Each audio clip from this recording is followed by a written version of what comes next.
share an experience where you felt God's presence in your work or your friendships. You can kind of broaden it out to your friendships if you'd like. How has your faith guided you in those moments of your relationships or your vocation? Yeah, that's a really great question as well. I feel like, you know, kind of going back to when those patients are having those tough days and they kind of come in and you can just kind of feel it on them.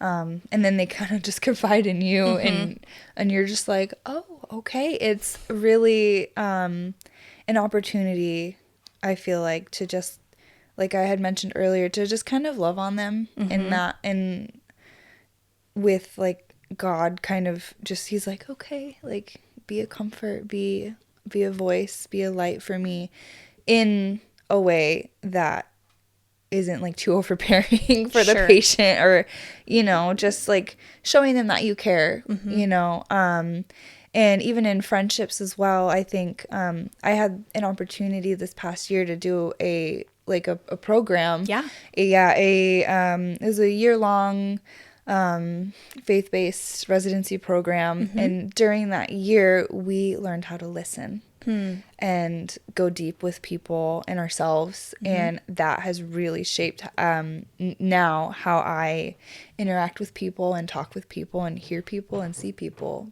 because a lot of the times what they say on the surface has so much more meaning and so much more depth than even they realize. Yeah. And so it's allowed me to know how to ask certain questions and to kind of get in there a little bit more. Not necessarily with patients. This is more with friends now, you know, and really getting like down almost to the nitty-gritty with that person, and how just showing them that like, what you're feeling is totally valid, but let's go deeper and let's look into that.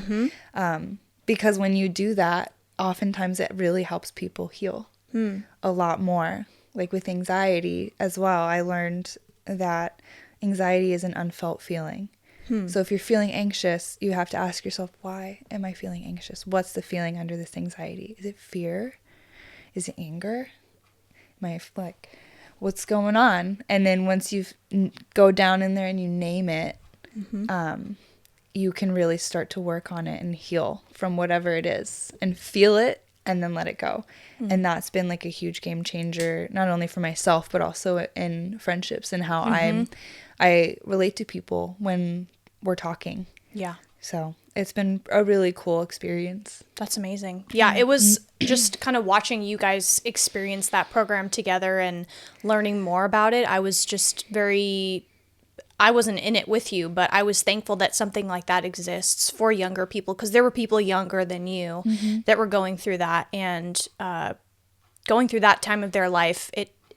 And just in today's age of like technology and social media kind of distancing us from each other, I think that a program like that for especially younger people is so important in today's day and age. So that's amazing that you got to experience that, and kind of continuing that in your experience as, again, a sister, a friend, or a Christian, just in general.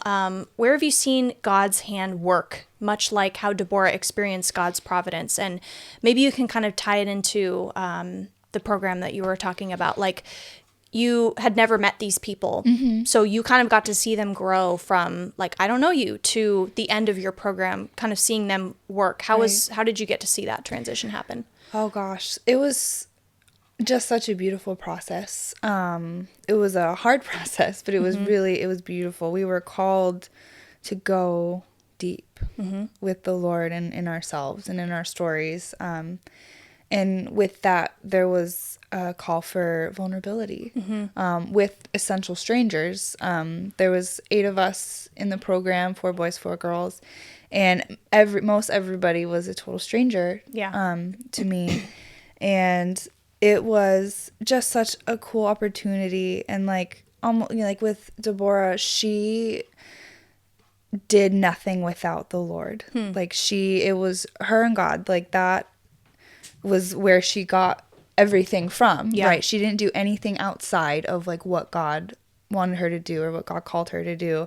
And this program called us to be like that, to bring God into those things, into those like dark places, into those hurts, into those, you know, just everything that you've experienced in your life from childhood till now, and those feelings, call them out, name them, feel them, heal from them. And so that way you can move on in your life being a healed person and help others. And, you know, not perpetuate, if you will, like more hurt. Sure. Right. So it's like hurt people. Yeah. Right. Or there's, you know, generational trauma. Yes. Right. And so it was almost like a call to like bring God into your own trauma and work through that and feel that, name it, you know, process that how you need to and let it go and heal. So that way, you know, you can move forward in life as a more healed person. And it was so cool to watch each person in the program do that. It was so transformative.